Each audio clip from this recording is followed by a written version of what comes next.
My channel মিষ্টিমালাস blog. এখন আমরা যাচ্ছি ডান্ডি দেখতে, আর আজকে হচ্ছে ফার্স্ট ডে, তো ভীষণই এক্সাইটেড। তোমরা তো জানোই যে শাহরুখের কোনো সিনেমা মিস করি না, তো আজকেও সেই জন্যই যাচ্ছি। আর এখন খুব দেরি হয়ে গেছে, তাই জন্য আমরা তাড়াতাড়ি যাচ্ছি। আর এটা রাজকুমার হিরানির ছবি, তো রাজকুমার হিরানি তো পরপর সব সিনেমায় হিট করে, তো এটা দেখা যাক কেমন।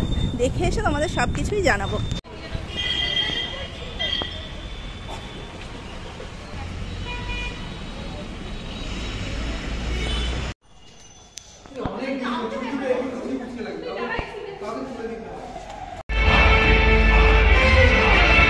প্রথমেই একটা কথা বলবো, অনেক দিন পরে ভীষণ ইমোশনাল হয়ে পড়েছে, আর অনেক দিন পরে বীর জারার কথা মনে পড়ে গেল। আজকে সিনেমা দেখতে দেখতে ভীষণভাবে বীর জারার কথা মনে পড়ছিল। অনেকটাই সেই রকম বীর জারার মতো লোকেশন, পাঞ্জাবের সিন, আর বীর জারার যেমন এজ ডিফারেন্ট, ওইগুলো অনেক কিছুই বীর জারার কথা খুবই মনে করাচ্ছিল। আর অনেক দিন পরে একটা অন্যরকম স্বাদের সিনেমা দেখলাম আজকে, ভীষণভাবেই অন্যরকম এবং ভীষণভাবেই কমেডি মুভি। যেটা প্রথম দিকে আমার লেগেছিল সেটা হচ্ছে, প্রথম দিকে আমি যখন সিনেমাটা শুরু হয় তখন একটু মনক্ষুণ্ণ হয়েছিলাম, কারণ হচ্ছে প্রথম দিকে আমার মনে হচ্ছিল যে সিনেমাটা কি ঠিক জমবে না, বা কীরকম একটা প্রথম দিকে আমার লাগছিল যে হয়তো মুভিটা ঠিকঠাক হবে না, বা সেরকম গল্পে সেরকম জোর নেই। কিন্তু সিনেমাটা আস্তে আস্তে পরতে পরতে যত এগোতে থাকলো, তত আস্তে আস্তে সিনেমাটার বিভিন্ন রকমের স্বাদ, মানে যেমন একটা জিনিস করতে গেলে টক ঝাল মিষ্টি সব কিছুই লাগে, সেরকম আস্তে আস্তে পরতগুলো খুলতে লাগলো। তো প্রথমে কমেডি সিন বেশ জমজমাটি আছে।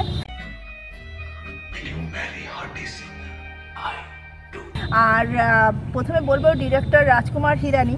তো রাজকুমার হিরানির ফিল্ম তো অনেকটাই আশা নিয়ে এসেছিলাম যে পিকে বা 3 ইডিয়টসের মতো হয়তো একটা ব্লকবাস্টার সিনেমা হবে, এবং সেই আশাটা তোমাদের বলে রাখি, সেই আশাটা একদমই উনি নিরাশ করেননি।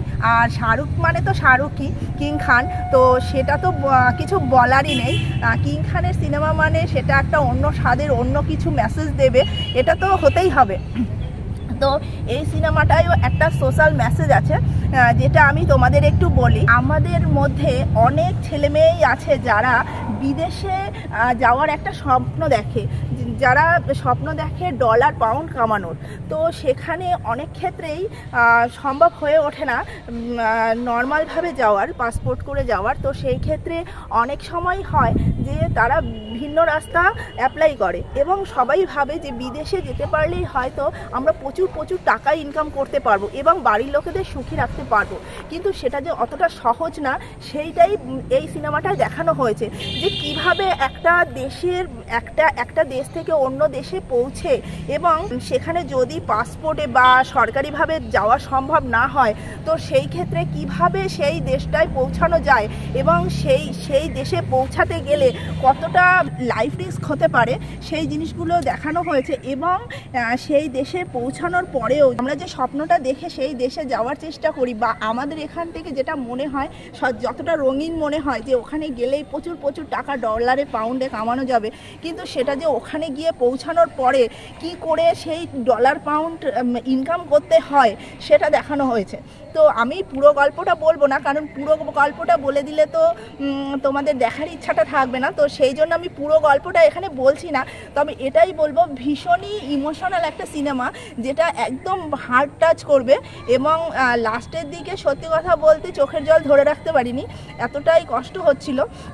এবং প্রথম দিকে যথেষ্ট কমেডি রয়েছে, যেটা প্রচুর হাসাবে। অনেক দিন পরে এরকম একটা স্বাদের সিনেমা দেখে আমার তো ভীষণই ভালো লাগছে। যেখানে এর আগে যে সিনেমাটা দেখেছি জওয়ান, যেটা একদম কি বলবো তোলপাড় করা অ্যাকশন মুভি, আর সেখানে তারপরেই এরকম একটা সিনেমা সত্যি মন ছুঁয়ে গেল। তো আমি সবাইকে বলবো তোমরা দেখো সিনেমাটা দেখে আসো।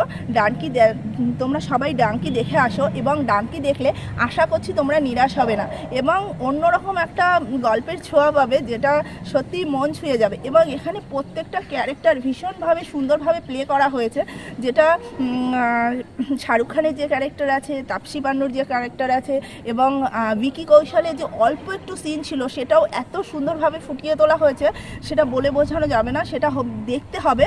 তো তোমরা যাও এবং সিনেমাটা দেখো। আর শাহরুখ মানেই প্রচুর প্রচুর লাভ।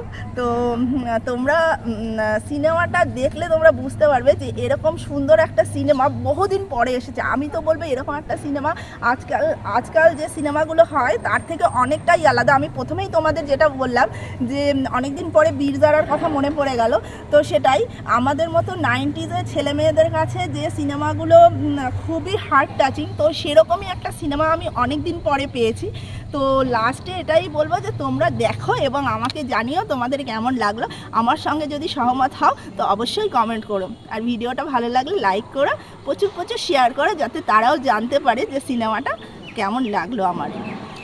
চলো টাটা।